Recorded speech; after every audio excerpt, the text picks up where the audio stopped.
We're so glad to have you back again. So the webinar was so successful that we had a ton of questions left over. So we're going to do a quick, fun, rapid fire session with the remaining 45 questions. Are you ready to go? Yeah, let's do it. Perfect. Okay, first question. Did you have a bone density scan pre and post your 6-month stay in space? And what was the percent loss? Yes, we had bone scans before and after flight. It was a long time ago, so I don't remember my percent loss, but typically it's between 3 and about 8% of bone mineral density after flight. Second question. Do astronauts wear heart rate monitors during liftoff? And what was the difference between your resting heart rate and maximum heart rate seen during liftoff? Again, that was a long time ago, but the answer is yes. We do wear ECG or electrocardiogram electrodes on our chest to have our cardiac function monitored.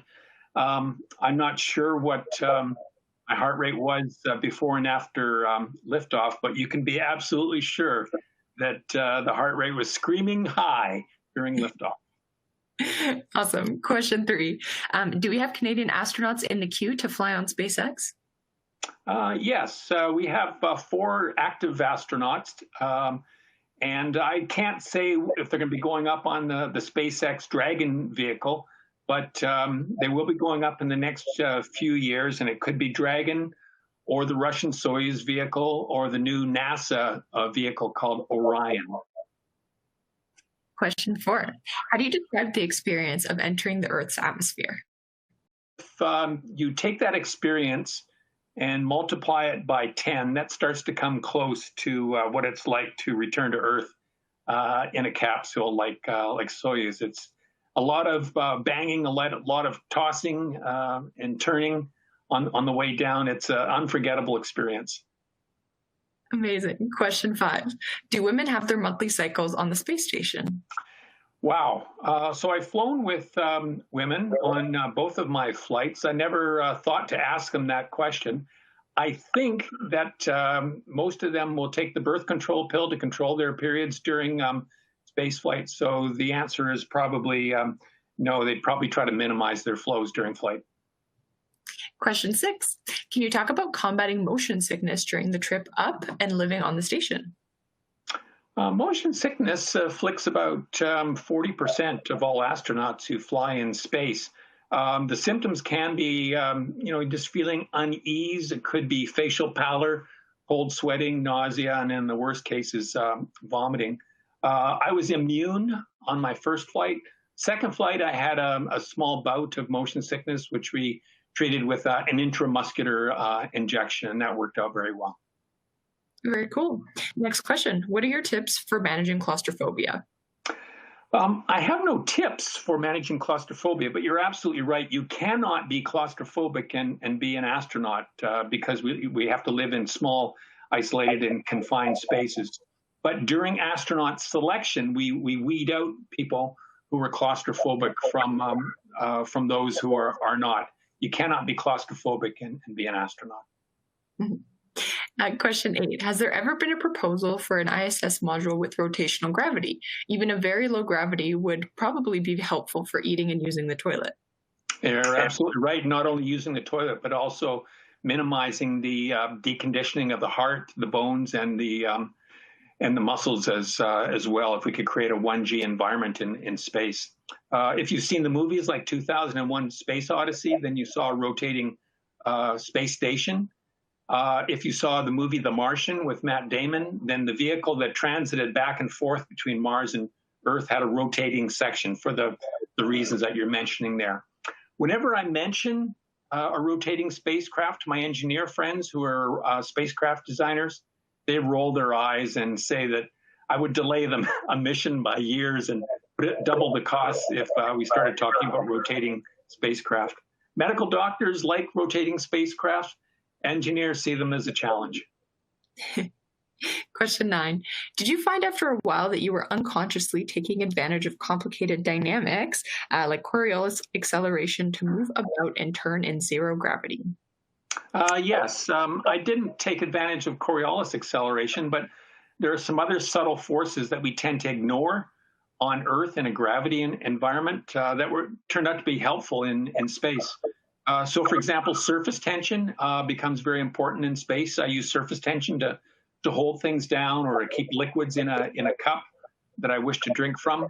And also Newton's third law, for every action, there's an equal and opposite reaction, becomes very important in locomotion or moving about the space station. So you have to think about these new laws in a different way. You used the term microgravity on the ISS, or you did during your webinar. Does that mean that at the elevation that the ISS orbits, there's still a small amount of gravity? We use the term microgravity, not that we live in a near weightless environment. In actual fact, the force of Earth's gravity on my body in Earth orbit is almost as strong as it is here on the Earth's surface. We'd have to move very, very, very far away from Earth before the influence of gravity would not be perceptible, where you get down to a microgravity level, like 10 to the minus 6 of a G level. And I'm talking about a distance that's like 17 Earth-Moon distances away from us, very, very far away, where you're essentially in zero gravity. I use the term microgravity aboard the space station because there is all kinds of equipment that's operating, pumps, fans, compressors, that cause vibrations in the space station structure.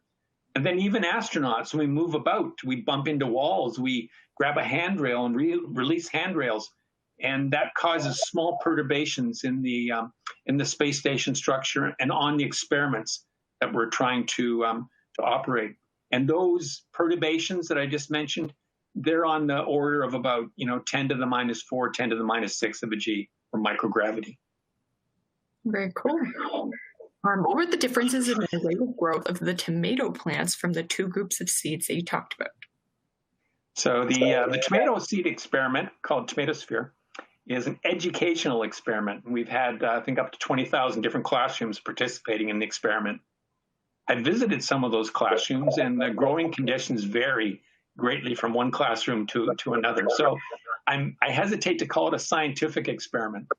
But for some reason, over the years, we found that the space-flown seeds, those seeds that have been exposed to weightlessness, to ionizing radiation, and also to acceleration and deceleration, have a marginally increased germination rate compared to the control seeds that stayed on the ground. And I'm talking 2 or 3% increased germination rate, and also seedling growth as well. I don't know why. Question 12. Do international students have opportunities at the Canadian Space Agency? I'm not sure. I'm no longer an employee of the Canadian Space Agency, so I'm not up to date on what the opportunities are for international students. But the website for the Canadian Space Agency is very good, and I'm sure you can find your answer there, or find a phone number to call to get an answer to that question. Correct. What happens with the waste that is created on the space station? The space station has got limited consumables aboard, so we really need to recycle air, we recycle water. So, for example, wastewater, perspiration, and urine is recycled every day into potable drinking water. The garbage waste we load into a cargo vehicle that has recently arrived at the station. In several weeks, when it undocks from the station, it takes the garbage away from the station, and it'll be incinerated as it burns, as the spacecraft burns while re-entering through the atmosphere. In a decade, do you think that the CSA will be hiring more military-based candidates in the astronaut program, or scientific/research experience candidates?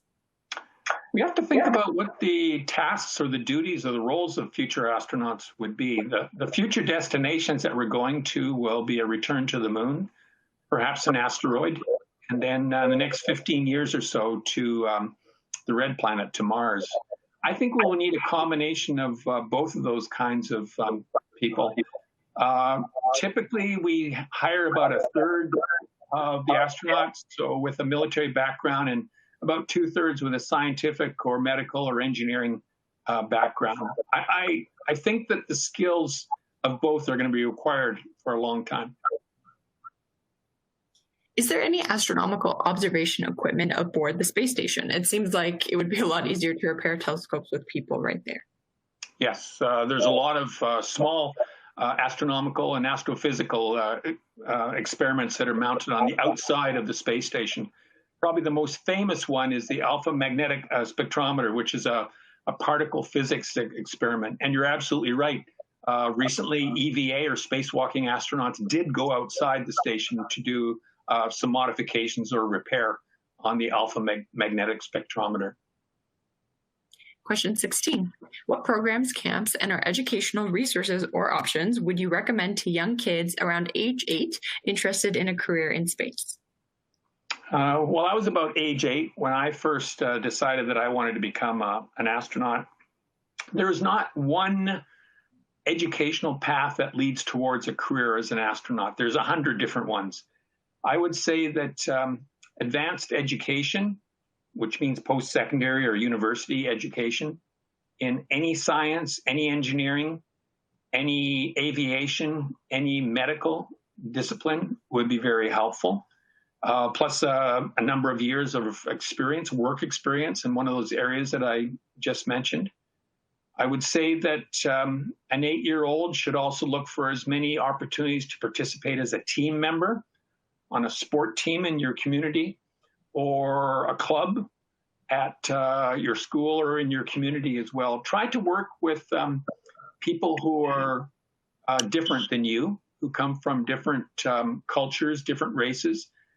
Those types of skills in teamwork, leadership, followership, self-care, those are very important skills to be an astronaut, particularly on a long duration space flight. Then I would say make sure that you take care of your body as well.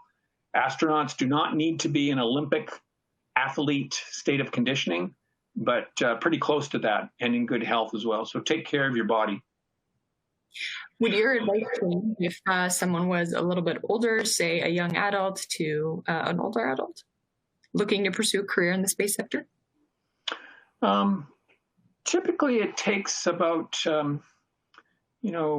maybe at age 30 or so before a person is able to apply and be successfully accepted as an astronaut. It just takes that number of years of advanced education and experience in order to meet the qualifications to be an astronaut. But I would encourage young people, even 8 years old, to start your dream of what you want to do as a career. And make sure you tell as many people as possible about your dream. Tell your parents, tell your school teacher. When you get to university, tell your professors, because they can help you choose the right path and the right courses and the right work experiences that could potentially lead to a career in space. What propels the ISS in space at 7.66 kilometers a second to keep it in orbit? What would be the equivalent approximate Earth weight of the ISS in the weightless space environment?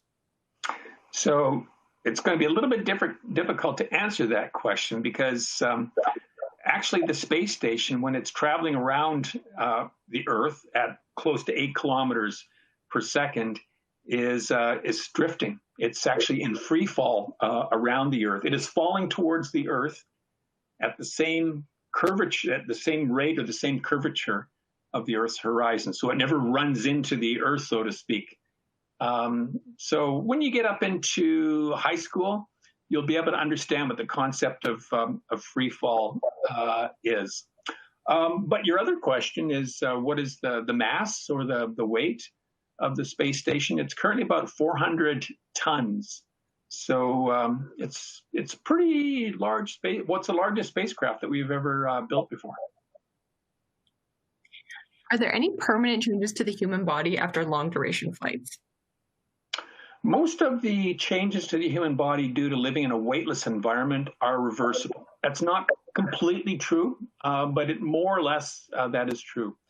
The impact of ionizing radiation on the human body is not reversible. It is cumulative, which means that I am at a little bit higher risk of certain illnesses because of the radiation that I have absorbed during my 2 space flights. So I'm at higher risk of developing cataracts in my eyes, changes in my skin, changes to my genetic organs, and even cancer. The good news is that I have a medical exam, a very thorough medical exam, once per year to make sure that none of these nasty things are potentially going to happen to me. And if they do, then we'll make sure to take the quick treatment for them. So then generally, how long does it take for you to recover physically after you return to Earth? You know, every single organ system in the body seems to readapt to the Earth gravity environment at its own pace. So, for example, the inner ear, or the vestibular system, the balance and orientation system, readjusts after about 1 day back on Earth. The cardiovascular system, the heart and the blood vessels, seem to adapt after 3 or 4 days back on Earth, meaning that my heart is then able, after 3 or 4 days, to provide enough blood pressure to the rest of my body, and particularly to my brain. Muscles seem to regain their mass and their strength after about 6 weeks. 6 weeks of rehabilitation back on Earth.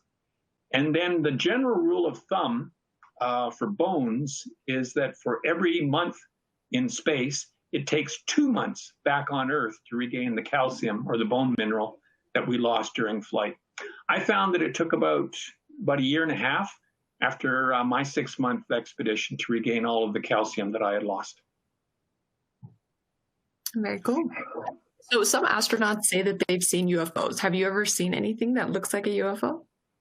I have not. I did look out the window, of course, of the space station at the Earth, and once in a while I'd see something go by, but after you look at it for a minute, you think, oh, that's a strap on the outside of the station that is broken loose and is floating away, or it's a piece of ice that has been dislodged from the station. So you can, by looking at it and studying it, you can usually figure out that it's what its origin is. Do you remember what the ratio of work time to sleep time to free time was during the International Space Station expedition? Do you typically need less sleep hours per day in space versus on Earth? So the ground control team are very kind to us, and they actually schedule us for 8 hours of sleep every night. But it's pretty rare for an astronaut to sleep for those 8 hours. And the reason for that, of course, is we like to spend something called window time. It's just absolutely transfixing to look out the window of the space station at the beautiful Earth below. So we spend our evenings just gazing down at this beautiful planet, meaning that I'd probably get not 8, but 6 or 5 hours of sleep at night. The days are very, very busy. Again, in the evening, when we have some free time, after maybe 7 p.m., is when we tend to phone home to our family to see how they're doing, or we do email with our friends on the ground. Very cool. I mean, we all had the view that you did. I'm sure we'd be getting less sleep too. Question 23. How many people in Canada work on space-related projects? I don't know the answer to that question precisely, but it's obviously in the tens of thousands. And, there's not very many astronaut positions available in Canada, but there are tens of thousands of engineering and science and management positions that are available.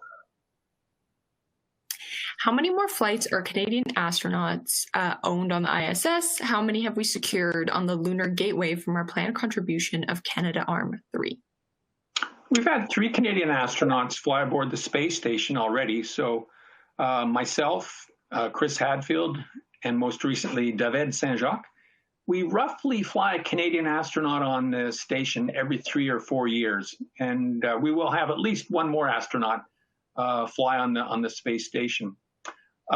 Yes, you're right. In return for Canada's contribution to the Lunar Gateway program, which is more robotic systems, we will also have the opportunity to fly Canadian astronauts on the Lunar Gateway as well.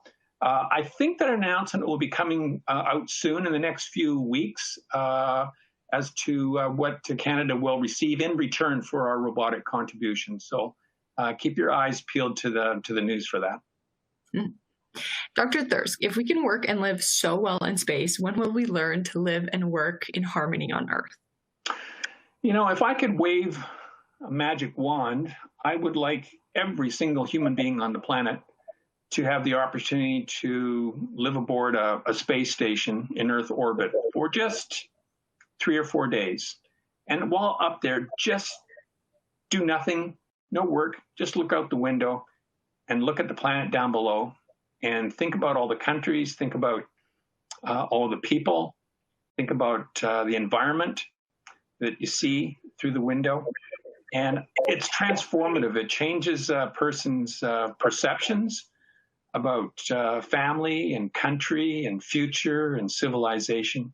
And it changes your priorities as to what is really important in life. So for me, I was always an environmentalist before I ever became an astronaut, but especially so now. I also think that some of the major problems facing humanity are poverty, inequality, overpopulation.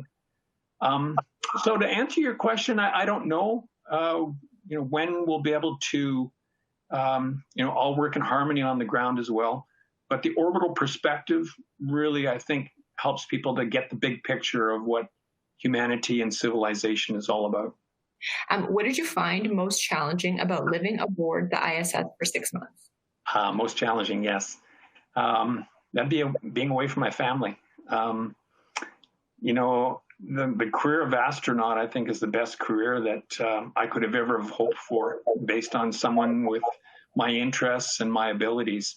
But there's always a cost to pay for fulfillment of a dream. And that's time away from your family in the case of an astronaut. So it's not just the 6 months in space where I was away from home, but years of training in advance as well that took me around the world to be qualified to fly on the space station. So when incidents happen at home and I'm not there to function as a father or as a husband, that's pretty difficult.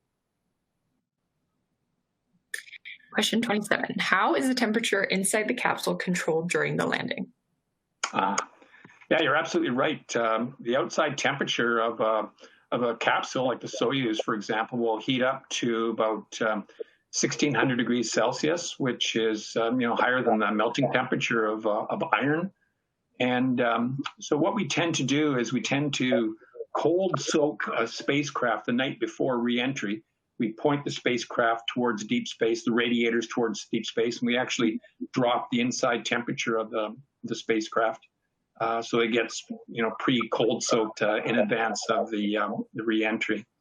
Astronauts underneath our suits, we have a thermal garment that has plastic tubes inside that circulates cold water, and we have a valve on this system where we can regulate the amount of water flow through these cooling tubes around our body. So that helps to keep us nice and cool as well. And then, of course, the spacecraft has a cooling system to keep it within reasonable temperatures for us. What do you think is one of the most exciting recent developments in space exploration? One of the areas that we're starting to do some research in right now is something called in situ resource utilization. That's a nasty sounding word, but basically it means that if we're going to fly to the moon or to an asteroid or to Mars, we can't take all of our consumables with us. There's just not enough room in the spacecraft. So instead, we're going to have to make use of the resources, the natural resources that are on, for example, Mars. Extract oxygen, extract water, manufacture rocket propellant from the air, the thin atmosphere, and also from the soil of Mars. And we would use that to support the astronauts' well-being, but also we need the propellant for the trip back home as well. We're not quite ready to go to Mars today. We still need some expertise in some of these technology areas like in situ resource utilization and learning how to land heavy payloads on planetary surfaces as well. Those are pretty exciting. I think there's a lot of engineering challenges that need to be surmounted before we're ready to launch the first crew. Awesome. At launch, the rocket thrust pushes against the ground to propel the shuttle. In the next phase, the thrust is against the air to propel the shuttle in the sky. Once you're out of the atmosphere, in the vacuum of space, what is the thrust against to be able to propel the shuttle in any direction in space? Well, actually, it's Newton's third law, and it's not true to say that the thrust is against the ground or the thrust is against the air. A rocket works just as well in a vacuum as it does in Earth's atmosphere. So, for example, say you're on skates on a skating rink, and you have a ball, like you have a bowling ball in your hand, and you throw the bowling ball.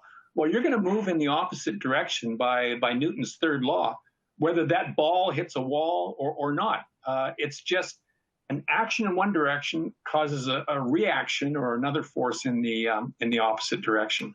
So that's what rocket thrust is all about, Newton's third law. What was the biggest surprise in living and working in space for you? The biggest surprise was how quickly I adapted to the weightless environment.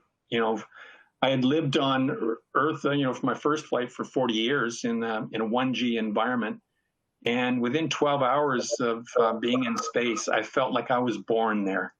It's just this marvelous human body that we have that it's able to rewire itself and adapt to the new environment so that I instinctively know how to move about like Superman or jump about like Spider-Man in the weightless environment, and how to arrange my workspace and how to control my body motions when I'm moving a wrench in one direction, how I can brace my body and from rotating in the opposite direction. It's just the human body is marvelous and able to quickly adapt.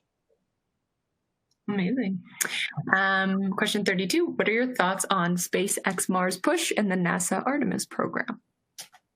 So SpaceX is founded by a brilliant engineer named Elon Musk. I think he is the Thomas Edison of the 21st century. And I'm very, very careful to poo-poo or say anything contrary to what Elon Musk says. He has, for example, brought some really incredible innovations to his family of Falcon rockets that are the core of the SpaceX business. He's helping to reuse rocket stages, and that is lowering the cost of sending people and payloads into space. So bravo to Elon Musk. One thing that I'm not certain about, though, is his timelines. I find him to be a little bit overly optimistic in his timelines about when the commercial sector could be going to Mars and when it could be establishing a colony on Mars. I think there are some major, major challenges out there, engineering challenges, healthcare challenges that need to be surmounted before we will deem it safe enough to send astronauts. When do you think it'll be possible to travel to space for only $1,000 Canadian?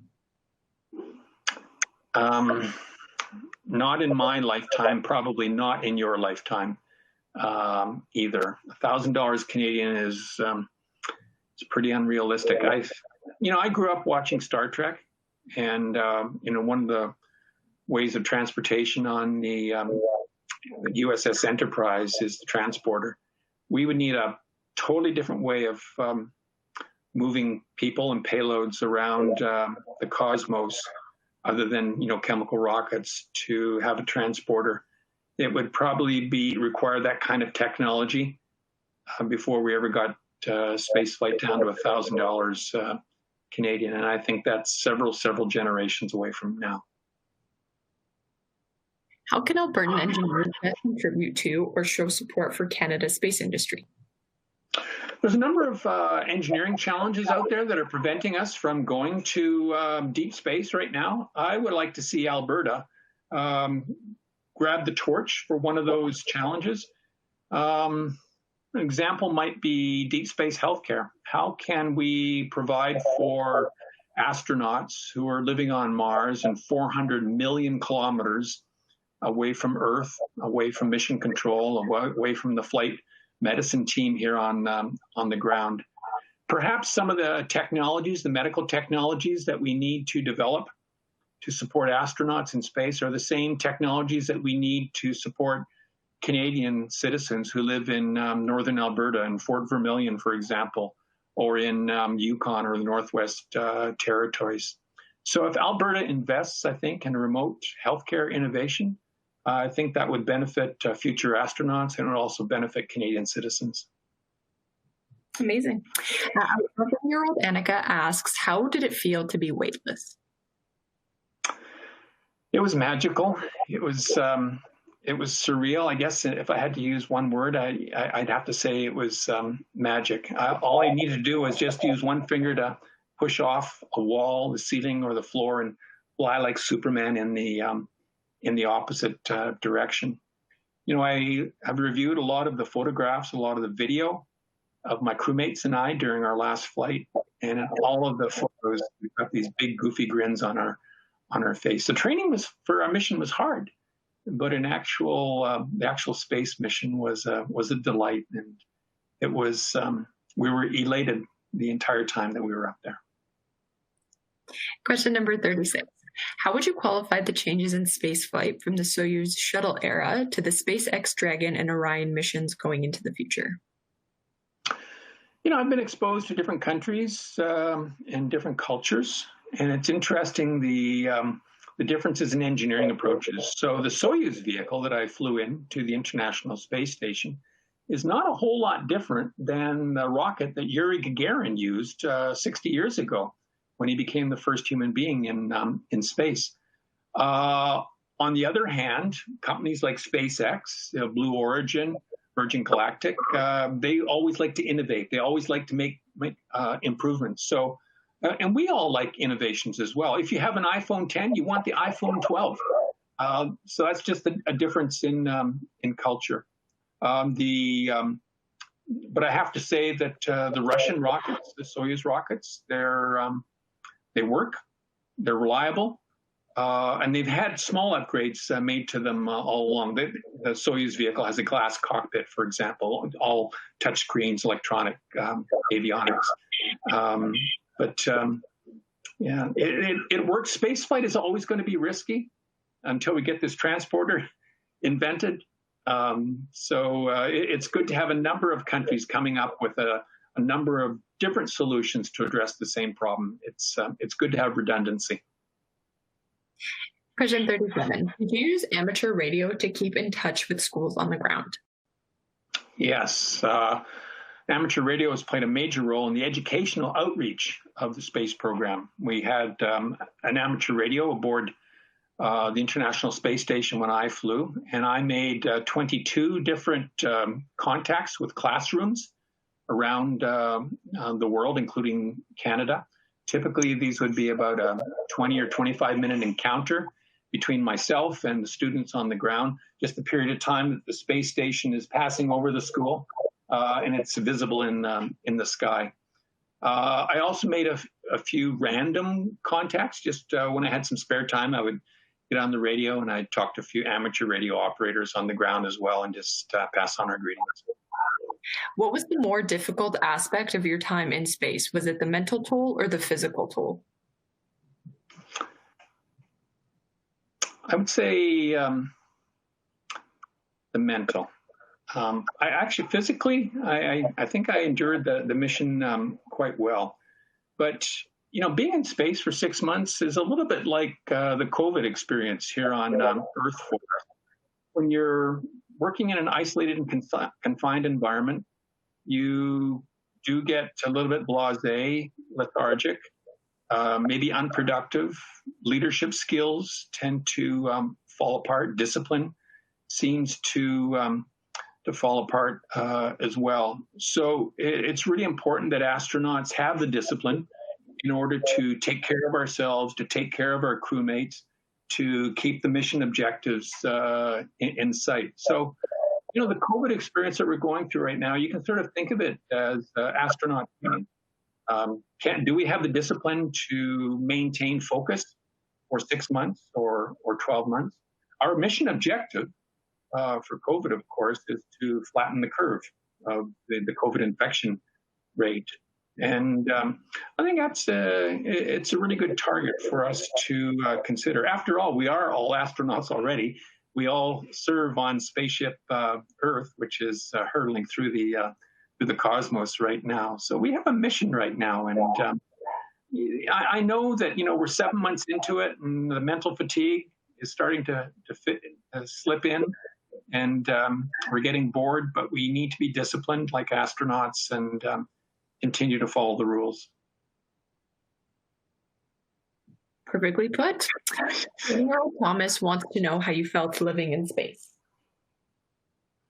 Oh, it was absolutely wonderful. Everything seems to change. The rules seem to change in space. And what I mean by that is things that you take for granted on the ground, activities like brushing your teeth, become different in space. So in space, I use a toothbrush to brush my teeth. But now what do I do with the toothpaste that's in my mouth?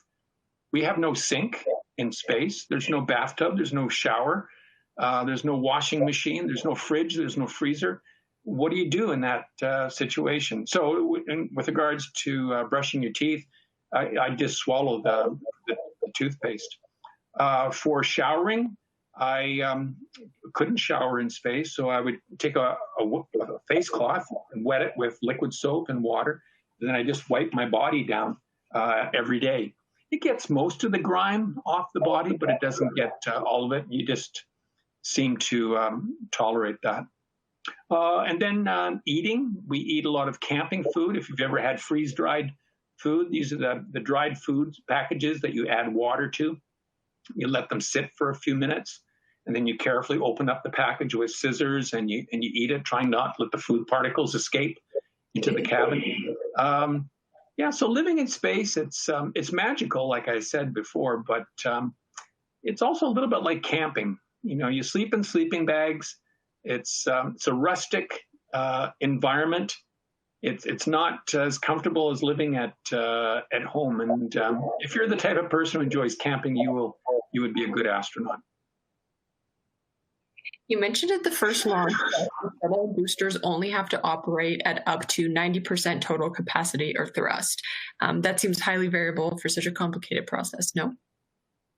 We need the rocket engines to operate at 100% of their rated capability. During the startup sequence for the rocket engines, it's about a 6-second startup sequence. In the first 3 seconds, the computer looks to make sure that the first 3 engines reach 90% of their thrust in that first 3-second window, knowing that they will go up to 100% thrust. We will not launch the rocket if we don't have 100% thrust from the rocket engines. How bright does the sun get in space? Is the light blinding? In Earth orbit, we're up above the Earth's atmosphere. And that means that not only the sun, but the moon and the stars are a little bit brighter than on Earth. And the other thing, too, is that stars do not twinkle in space. When we look at a star at night from Edmonton or wherever you happen to live, you'll notice that the star twinkles. It gets brighter and dimmer, brighter, dimmer. And that's because of air densities between our eye and the star. And as I said, in Earth orbit, you're above the Earth's atmosphere. So there's no twinkling effect of the stars from spaceflight. Wow. Question 42. Do you have any favorite space movies or TV series? For example, on Netflix, such as Away? I have not yet seen Away. I do enjoy The Right Stuff. For movies, I enjoy The Martian. Several years ago, Matt Damon starred as an astronaut who was stranded on Mars. And the movie was pretty exciting because, number one, a lot of the technologies that you saw in that movie are the technologies that are either existing today or need to be developed in order to sustain the first crew that ventures to Mars. And I also liked the movie because it really well depicted the resourcefulness that astronauts need to have and the solid scientific background that they need as well. Matt Damon was alone on the planet Mars, and he needed to rely on the scientific knowledge that he had and his determination, his tenacity, his perseverance in order to survive. And those are exactly the kind of qualities you need to be a good astronaut. How high or low is the risk of flying space debris striking the space station, and do astronauts routinely have to do repairs due to these strikes? Yes. So one of the terrible things that could potentially happen to the International Space Station is that it would be struck by a large piece of space debris or a meteorite. That would puncture the living quarters. and we would lose the air pressure that we need to breathe inside the station, and that could be a very serious situation. In fact, tonight there's a potential collision between two large objects in space, up very much higher than the International Space Station. And if they collide, it's going to create a huge debris field of even more debris. So for any of the young engineers, young students who are listening to this, if you can come up with a way of, number one, limiting the amount of trash that we put into space, like old satellites, and a way of cleaning up the environment, we would be very grateful to you. It's becoming riskier and riskier right now. What do you consider the most important role for Canada in future space missions? We have a strong background in robotics, so we provide the robot arm in the space shuttle and also on the International Space Station. And as you probably heard recently, we will be providing the next robotic arm for the Lunar Gateway as well. I hope that Canada will always maintain world leadership in space robotics. That would be great. I think that we should expand our area of competence as well. And I think that the delivery of healthcare to deep space astronauts would be a significant challenge for Canada to take up on behalf of the other international astronauts as well. We have very strong clinical research background and reputation in Canada. We have some strong artificial intelligence centers in Canada, such as Edmonton, that can contribute to solving some of the autonomous medical healthcare delivery models that we'll need to develop. So I would say healthcare innovation is a new area where Canada has a potential role to play in space. If you could go back to space, would you? In a heartbeat, yes. Amazing. Any chance you'd be up for a bonus question? Sure. Okay, so you've done a lot of amazing things in your life. You've been an astronaut, an engineer, and a physician. If you could only do one, which one would you do and why? The astronaut career was pretty remarkable. And I think I like it for a couple of reasons. Number one is it's all about exploration. It's about discovery. It's about satisfying our sense of curiosity. And I have plenty of that. And the second reason is that to be a good astronaut, you need to be a generalist, which means that you need to know a lot about other disciplines as well. You need to be multidisciplinary. And so I draw upon my engineering background, my medical background, my scientific background, and hopefully some of my soft skills as well, like self-care and leadership. So astronaut brings everything together nicely. That's 45 questions with Dr. Thirsk plus a fun bonus one.